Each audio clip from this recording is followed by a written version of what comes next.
कृषि व्यवसाय YouTube channel के माध्यम से मैं डॉक्टर शैलेंद्र कुमार सिंह, प्रसार निदेशालय सुहास नैनी प्रयागराज से। और जो आज का विषय है मेरा कि किसान भाइयों को मिर्च की खेती जो हमारे किसान भाई व्यवसाय के लिए कर रहे हैं, उसमें मेन जो समस्या है हमारे किसान भाई जिस परेशानी से जूझते हैं, लीफ कर्लिंग वायरस की समस्या। ये समस्या एक ज्वलन समस्या है हमारे किसान भाइयों के लिए, जिससे कि हमारे किसान भाइयों की मिर्चा के उत्पादन में बहुत गिरावट आती है। इसके बचाव के लिए हमारे किसान भाइयों को ध्यान देने योग्य बातें हैं कि किन किन स्थानों से ये समस्या उत्पन्न होती है। मैं अपने किसान भाइयों को बताना चाहता हूं कि ये लीफ कर्लिंग वायरस की समस्या जो है, एक तो बीज के द्वारा, दूसरा हवा के द्वारा ये समस्याएं उत्पन्न होती हैं, और तीसरी है भूमि के द्वारा। हमें जब अपने किसान भाइयों को देखना है कि जब हमारे किसान भाई अपनी नर्सरी तैयार करते हैं मिर्च की, तो उसे एक ऐसे स्थान पे का चुनाव करें जहाँ पे ऊंचा स्थान हो, और ऊंचे स्थान पे 3:2 अनुपात के रेशियो में मिश्रण तैयार करें। ये मिश्रण जो है 3 अनुपात यानी कि आपका मिट्टी, 2 अनुपात यानी कि आपकी गोबर की सड़ी हुई खाद, 1 अनुपात आपकी रेतीली बालू, इन तीनों मिश्रणों को मिला के हमारे किसान भाई भूमि में 3 इंच 6 इंच ऊंची उठी हुई क्यारी बना के, एक फ्लैट क्यारी बना के उसके ऊपर जो है अपने मिर्चों की बुवाई करें। इसी की बुवाई करते समय ये ध्यान रहे, ये मिश्रण जब तैयार कर रहे हैं कि भूमि जनित ये रोग है, तो भूमि की अगर ट्राइकोडर्मा से अगर मिट्टी में मिला के अगर उसका भूमि शोधन कर देते हैं तो ये समस्या उत्पन्न नहीं होगी। तत्पश्चात जब बीज की बुवाई कर रहे हैं, तो बीज की बुवाई के लिए हमारे किसान भाइयों को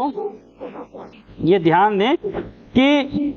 3 ग्राम कार्बनडाजिम दवा लेके प्रति किलो बीज के हिसाब से उसका उपचारित करें, या हमारे किसान भाई 3 ग्राम कार्बनडाजिम दवा प्रति लीटर पानी में घोल बना के 10 से 15 मिनट के लिए अपने बीजों को पोटली में बांध के उसमें डिप करें,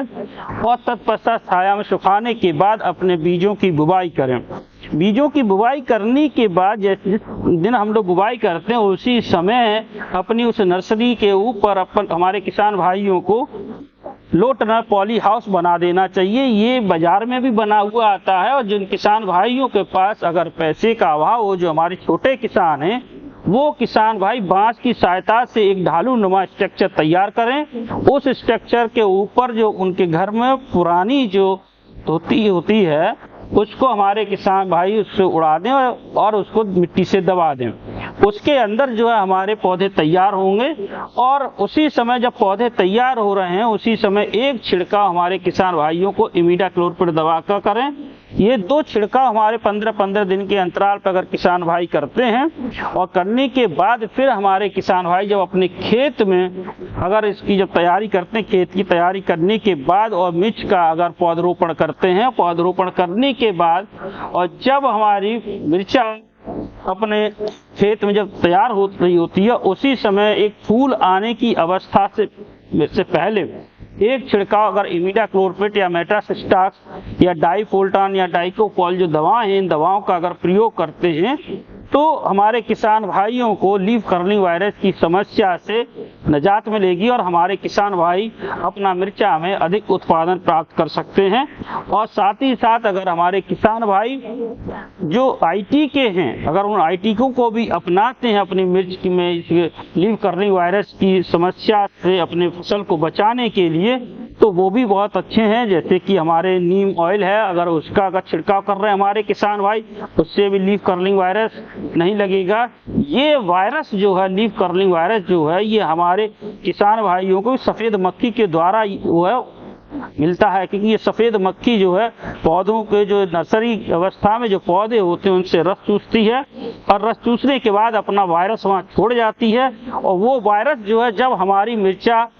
फूलों पे आती है, उसी समय ये जो वायरस है वो एक्टिव होता है, और हमारे पौधे जो है झुलस से जाते हैं, जिससे कि हमारे किसान भाई इस रोग को, इस बीमारी को झुलसा रोग या पत्ती का सिकुड़ना या पत्ती का लिपेड़ना, ये तीनों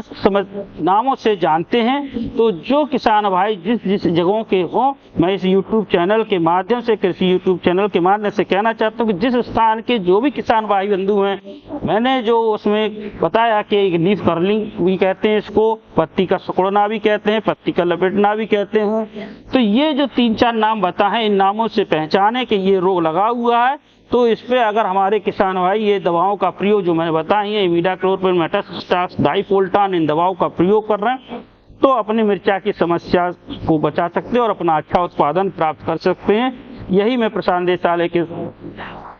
निदेशालय के माध्यम से अपने किसान भाइयों को बताना चाहता हूँ कि हमारे किसान भाई ये चीजें अपनाएं। धन्यवाद।